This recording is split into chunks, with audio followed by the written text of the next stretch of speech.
మా కాలనీలో గణపతి నవరాత్రి మహోత్సవాలు చాలా బాగా జరుగుతున్నాయి. ఈరోజు ఈ మహోత్సవం సందర్భంగా వీళ్ళు గణపతి హోమాన్ని ఏర్పాటు చేశారు. కాలనీ వాళ్ళు ఇక్కడ ఉన్న వాళ్ళందరినీ కూడా ఆహ్వానించారు. ఈ హోమంలో జంటలే కూర్చోవాలని చెప్పారు. అంతేనండి, కొంచెం బాధ అనిపించింది. ఎందుకంటే మా వారు ఆఫీస్కి వెళ్తారండి, కొంచెం బిజీగా ఉంటారు, సెలవులు అయితే ఇవ్వరు. వీళ్ళేమో జంటల్ని కూర్చోమన్నారు కదా, అందుకని మనసుకి ఎందుకో బాధగా అనిపించి స్వామిని వేడుకున్నాను.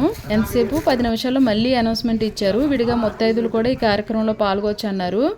హస్బెండ్ టవలు మీ కుడి భుజం మీద వేసుకుని ఈ పూజా కార్యక్రమంలో మీరు పాల్గొచ్చమ్మా అని చెప్పారు. చాలా హ్యాపీగా అనిపించింది. నాతో పాటు విడిగా ఉన్న ముత్తైదులు కూడా కొంతమంది ఈ కార్యక్రమంలో పాల్గొన్నారు. స్వామి పూజ అయితే చాలా బాగా చేయించుకున్నాడండి. మనసుకి చాలా ప్రశాంతంగా అనిపించింది. ఈ హోమంలో పాల్గొని మేమైతే స్వామి ఆశీర్వాదం ఎలా పొందామో ఈ వీడియో చూస్తున్న మీరు కూడా గణేష్ ఆశీర్వచనాలు పొందాలని మనస్ఫూర్తిగా కోరుకుంటున్నాను.